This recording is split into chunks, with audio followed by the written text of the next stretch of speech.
Okay, super. All right. So tonight's featured reader is Susan K. Anderson. Susan resides at the headwaters of Sutherlin Creek in the Umpqua River Basin. Her poetry book, Mezzanine, features her work as a graveyard shift custodian at a university. She is the senior reviews editor at Harbor Review and reads poetry submissions for Lily, Poetry Review, and Quarterly West. They all reject everything I send to me. Yeah, just put that in there. Joking. Okay, anyway, so here is Susan K. Anderson.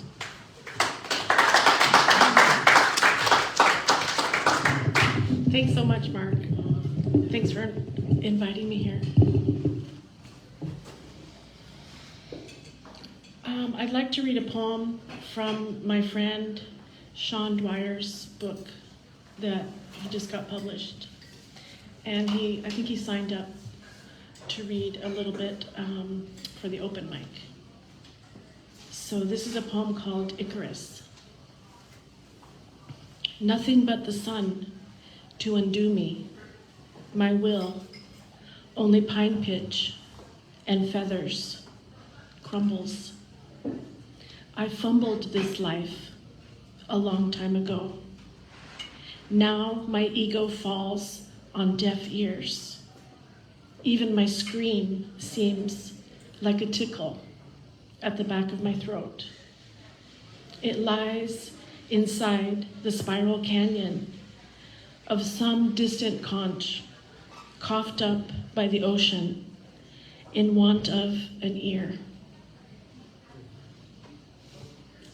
So this is his book. I think he brought some copies too.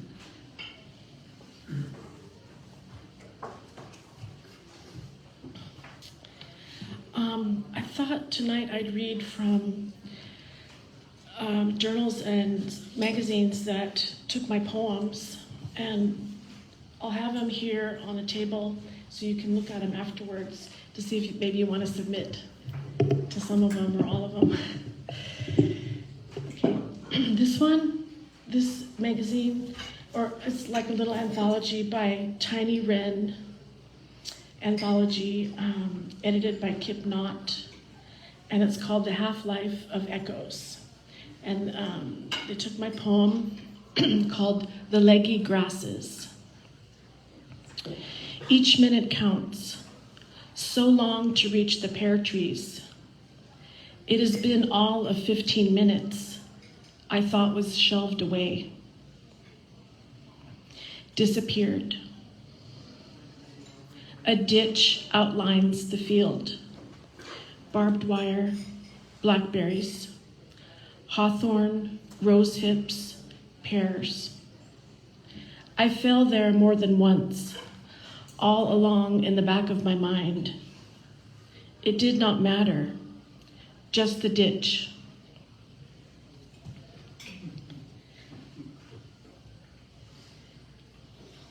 And then this one, kind of a neat title for a magazine. It's called Rat's Ass Review.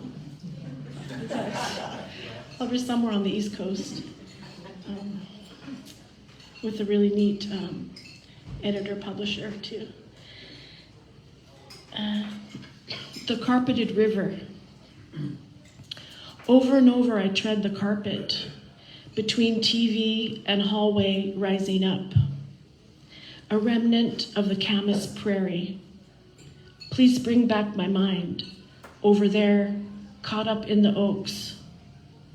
Their rustling leaves. Play back this time on repeat, all the scratches. Dance away these days just off the shoulder of the river, its sweetness and its way. I'm heading over to the sandbank, to the willows, while they change into fall. Wait for winter. I told you so, they say. I told you about winter.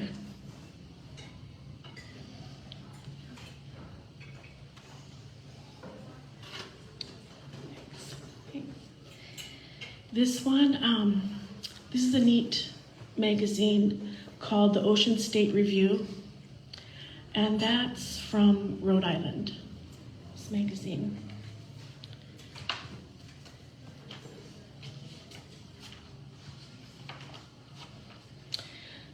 I think the poems coming up will be about my mom. She's an immigrant from Germany.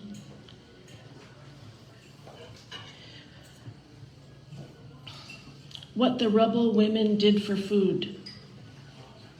By day, there was something to be made by knocking stones together near Bohemia. A project never finished, the meal ticket, knocking mortar off the bricks. Nothing left, no one, nothing left to eat. Minds no longer clacking against each other. Steine klopfen gehen, that's what the rebel women do. She joined them. It was a routine, she said, a job for food. Did I mention food? The basic high-tech action of teeth, those perfect tools. Chewing Germany, what was left over.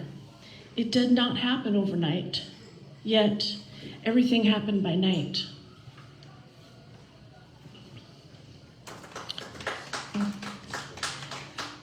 Her rebel, those first 4 days, knowing her parents were dead and buried. Call them forest days in toothpick terms. Run out the door from kindergarten every time she tells a story. Look at the crater for her. See legs sticking out of the chunks of plaster and boulders of concrete with handkerchiefs snagged on them. See everything looking old and broken when actually it was new. Listen for something in her voice to tell what it was like. And she tells about the soldiers, the ones who threw down their candy wrappers. The gang would hold them up to their noses, sniff deeply, taste the flavor of chocolate, the only air around that didn't smell like rubble.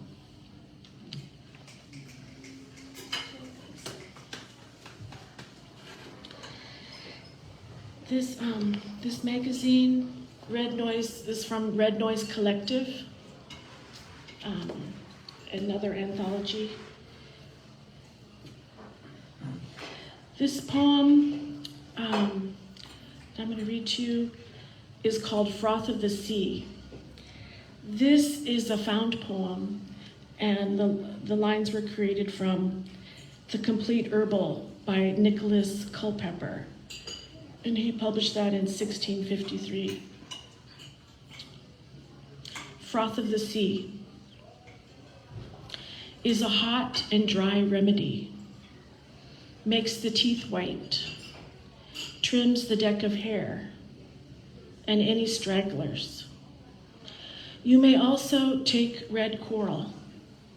It is a remedy for the falling sickness, for violent coughs, and for strengthening the brain. In the middle of much sea sand, when the eyes are small squares, rolling straight ahead with small tremors. When the water is too cold, heat it up before sipping.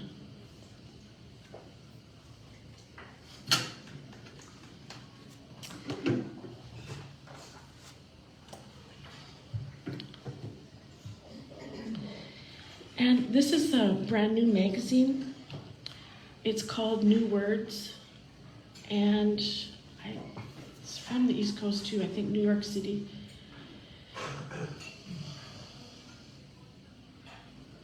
When we meet again. What is west? What is spotted owl? What is post office? Men working with logs, all wearing hats, in fields, endless rows to the far side of Willamette. Everything in our hands already, odds and ends for later.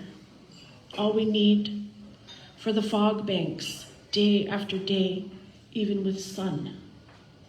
In the middle of winter, when the robins return with their fat bellies cheerful, swallow small red berries, frozen clusters, where white-washed fence posts and barns, built into years of rain, lean into summer canyons, pools of quiet, where the rocks slide down, skitter.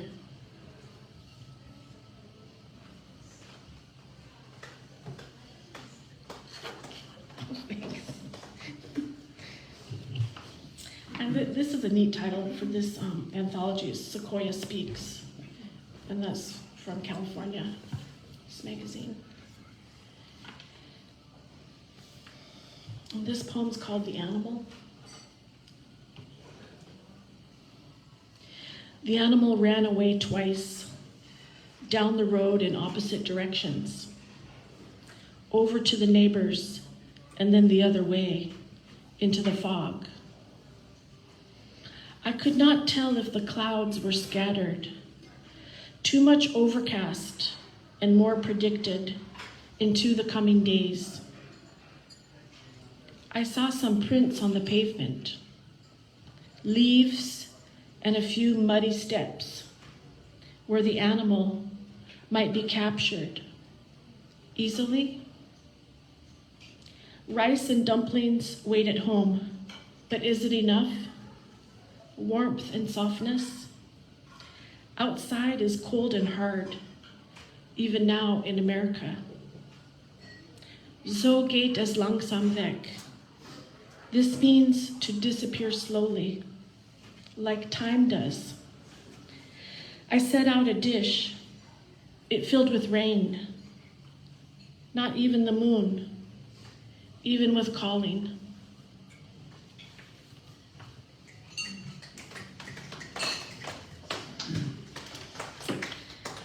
Thank you. This is a new, pretty new magazine called Troublemaker Firestarter. And the editor, he's a troublemaker. And you can find that magazine online too, and check it out. But they took my poem. I had fire in the title. That's why they took it. But then I sort of found out I write a lot about fire, or put fire, and I don't really think of myself really into fires and things. But there it is, fire. So this is about when we lived in Missouri. A first fire. But I can make it bigger, I said to the German twins, my best friends. We said Tante to their mom in Missouri. At one of the parties, the adults rolled up the rug, the house with music. Outside the bonfire, we were supposed to keep our eyes on. So small, so forgotten. It's smoke, a quiet question. Then I pictured Dad's gas can for his boat at the lake. He drove round and round in circles. The peach trees, the open meadow, our boy cousin, came to stay for a few weeks, showed us how, of many peach fights, of overripe peaches. I can still taste them, smell them. It was the Germans versus the Americans, from the upturned cement culvert to the peach tree, and I fetched it from the shed where the boat waited, forgotten. The fire blew up with just a few drops. What I meant was not the explosion jumping away from the can, too heavy for a second grader, the twins, their faces, upside down, not like at their house, on the lawn, learning to ride a bike. They said to eat the toadstool, a colorful one, just like in the fairy tales, when animals watch and wait. The fire catching grass and moving toward the house, all the adults inside, until they were all out. Big faces, the boat, suddenly on the driveway, looking taller and official and blamed. I thought of the teenager I saw running away from the motorcycle gang, She was on fire. She was burning up and disappeared into a desert, a landscape into sage and rocks and dust in a movie Dad took us to. I was not her. I was very lucky. They said one by one, my escape, my funeral, not counting the fire, my idea, the twins watching.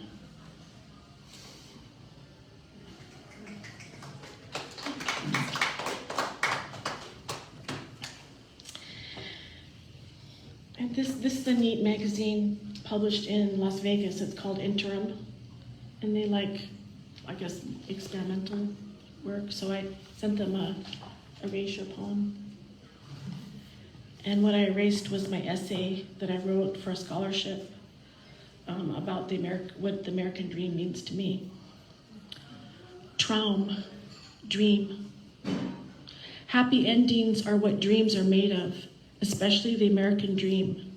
Whether it is a happy ending or a happy beginning depends on each person to deciding what they want, where they want to live. The basis of the American dream, Sayre uttered the words American dream, image or idea, within, cherish, a community, real, where I, stable, the fact. I grew up. We lived in government housing, far apart from the rest. Relatives, the American dream. Having a car, health insurance payments, doctor visits, and family. Thousands seek arrivals. Someone owns a house. Lost sheep participating.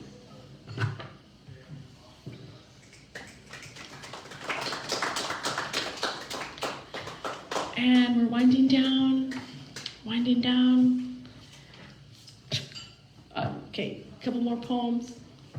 Okay, this was a neat anthology called the Insurrection Anthology, published by Gnashing Teeth Press.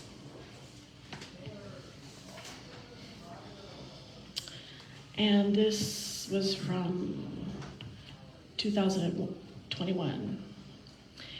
The house we find ourselves in. We watch from the safety of the living room how it was in Germany at the beginning of her life, now nearing the end of her life. Wish, peace.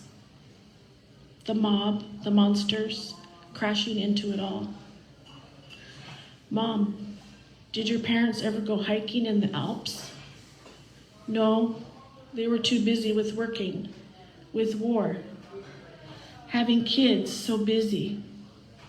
Wish, peace. I saw the mob when they wanted food. It was like that. It was murderous. I look at Oregon just out the window, dripping into the grass, the log trucks rolling, mechanical roars of their wheels, our hearts. Her blood pressure is off the charts. What have they done this time for our whole lives?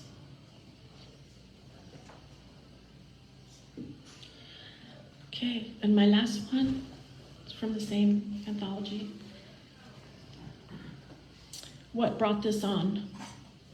This day, this president, counting on disruption, going too far.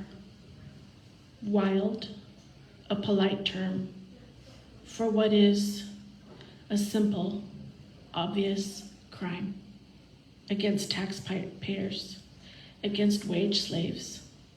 Our oppression so obvious, so exploited by those at the higher level, whose hearts from Kansas, from Oklahoma, have now changed slightly into the demanding night.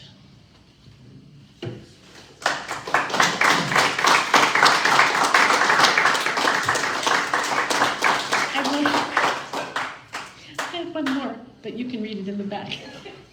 No, do it. Here's Lily Poetry Review. So I read submissions for them. I don't know if I'll read yours, but please submit to this magazine. It's Lily. Lily Poetry Review. Wait, should I read this? Okay. I lived in Hawaii a long time, and I was a teacher there. And when we moved back to the mainland, I volunteered in Maupin at the depot house that they restored. And it was a visitor center, so I was there in the visitor center for the summer, thinking, oh, what it's a perfect place to write, like quiet, beautiful. And I remember I just watched the deer come down this little hill and eat the grass on the lawn that was watered. And the day just went by. Anyway, this is just part of a longer poem. It's part one of my poem called Shaniko Mon Amour. 1. Staying on. Another winter in Shaniko. The mayor said, no problem, unless you're one of those problem finders. One of a dozen enduring the Shaniko winter. Wind down from the gorge, sliding up from under the spaces of the boardwalk at 4th and E, just where it intersects with Sage, turning a dog leg past the store, then parking it at the post office, skipping past the old garage.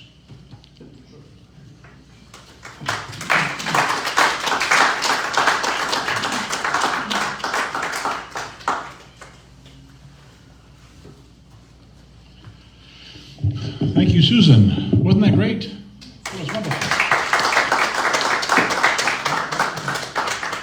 And you have some books? Super. And how much are they? $100 a piece. Sold me too. $10. Okay. And I have some to give away too, some magazines that I got. Super. To help yourselves. All right. So we're gonna take a break. Check out these. We have 2 lists back here. One's for the open mic and one's for the mailing list. So if you want to read the open mic, sign up on that list. And if you want to be on the mailing list, sign up on that list. We'll come back in about 10 minutes or so for the open mic. Good.